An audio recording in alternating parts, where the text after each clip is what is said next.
నిర్మల్ జిల్లా పోచంపాడు రైతు వేదిక భవనంలో వ్యవసాయ అధికారులు పోలీసు అధికారులతో సమావేశం నిర్వహించారు। ఈ కార్యక్రమానికి ముఖ్య అతిథులుగా జిల్లా కలెక్టర్ ముషారఫ్ అలీ ఫారూఖీ, జిల్లా ఎస్పీ ప్రవీణ్ కుమార్, అదనపు కలెక్టర్ హాజరయ్యారు। ఎస్పీ మాట్లాడుతూ ఖరీఫ్ సీజన్లో నకిలీ విత్తనాలపై పకడ్బందీ చర్యలు చేపట్టామని, రైతుల జీవితాలతో ఆటలాడుకుంటున్న నకిలీ విత్తనాల వ్యాపారులపై కఠిన చర్యలు తీసుకుంటామని అన్నారు। జిల్లాలో విస్తృతంగా తనిఖీలు నిర్వహిస్తున్నామని తెలిపారు। జిల్లాను నకిలీ విత్తనాల రహిత జిల్లాగా మారుస్తామని అన్నారు। జిల్లా పాలనాధికారి మాట్లాడుతూ నకిలీ విత్తనాలను అరికట్టడంలో వ్యవసాయ శాఖ, పోలీస్ శాఖ అధికారులు సమన్వయంతో పనిచేయాలని సూచించారు। ఈ కార్యక్రమంలో జిల్లా అదనపు collector Hemanth, Bhainsa ASP Kiran Khare, Nirmal DSP Upender Reddy, వ్యవసాయ జిల్లా అధికారి అంజీ ప్రసాద్, హార్టికల్చరల్ జిల్లా అధికారి శరత్ బాబు తదితరులు పాల్గొన్నారు।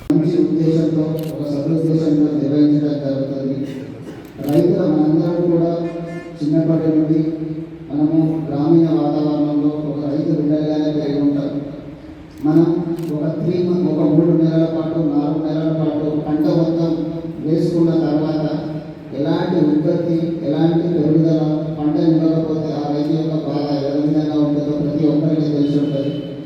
ఇలాంటి వాటిని తెలంగాణ సమాజం మొత్తం దూరంగా ఉండాలనేది గౌరవ ముఖ్యమంత్రి గారి యొక్క సదుద్దేశం। ఆ సదుద్దేశాన్ని ఆలోచించి మన గౌరవ డీజీపీ గారు, అదేవిధంగా మన మంత్రి గారు నిరంజన్ రెడ్డి గారు ఒక 2 సార్లు మనకు దీని మీద వీడియో కాన్ఫరెన్స్ నిర్వహించడం జరిగింది, పోలీస్ మరియు అగ్రికల్చర్ అథారిటీస్ తోటి। దానిలో మినిస్టర్ గారు దాదాపుగా సుదీర్ఘంగా 3 గంటల పాటు అంటే ఏది స్టూడియస్ కాదు, ఏది రెప్యూటబుల్ మిస్టేక్, ఏది నాట్ రెప్యూటబుల్ మిస్టేక్, వేటి విషయంలో కేసులు కట్టాలి, వేటి విషయంలో కేసులు కట్టవద్దు, అదేవిధంగా పంట ఎప్పుడు స్టార్ట్ అవుతుంది, ఏ ఏరియాస్ నుండి వస్తుంది, అదేవిధంగా ఎక్కడెక్కడ ఈ స్టూడియస్ సీడ్స్ తయారు చేసేటువంటి కంపెనీస్ ఉంటాయి, ట్రాన్స్పోర్టర్స్ అని ఒక చాలా సుదీర్ఘంగా అగ్రికల్చర్ అధికారులకు మరియు పోలీస్ అధికారులకు తెలియజేయడం జరిగింది।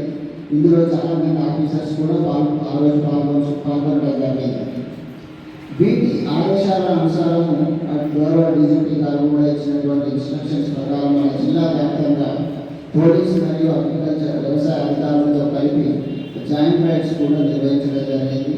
ప్రతి షాప్ను కూడా నాకు తెలిసినంత వరకు ప్రతి షాప్ను కూడా వ్యవసాయ మరియు పోలీసు అధికారులు కలిసి సంయుక్తంగా జాయింట్ రైడ్స్ చేయడం జరిగింది। అయితే మనము ఊహించినట్టుగా అంత పెద్ద మొత్తంలో ఎక్కడ కూడా ఎలాంటి ఇర్రెగ్యులారిటీస్ కానీ ఈ స్టూడియస్ సీడ్స్ తాలూకు విషయాలు కానీ మనకు కనబడలేదు। అగ్రికల్చర్ ఆఫీసర్ చెప్పిన దాని ప్రకారం మనకు అందరికీ కొంచెం బేసిక్ ఇన్ఫర్మేషన్ ఉంది అని అనుకుంటున్నాను।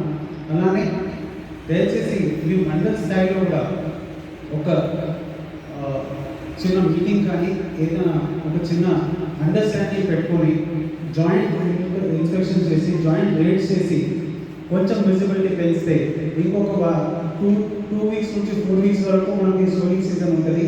ఈ సోయింగ్ సీజన్లో ఒకవేళ మనం టైట్ చేస్తే మనకు రాబోయే రోజుల్లో ప్రాబ్లం ఉండదు।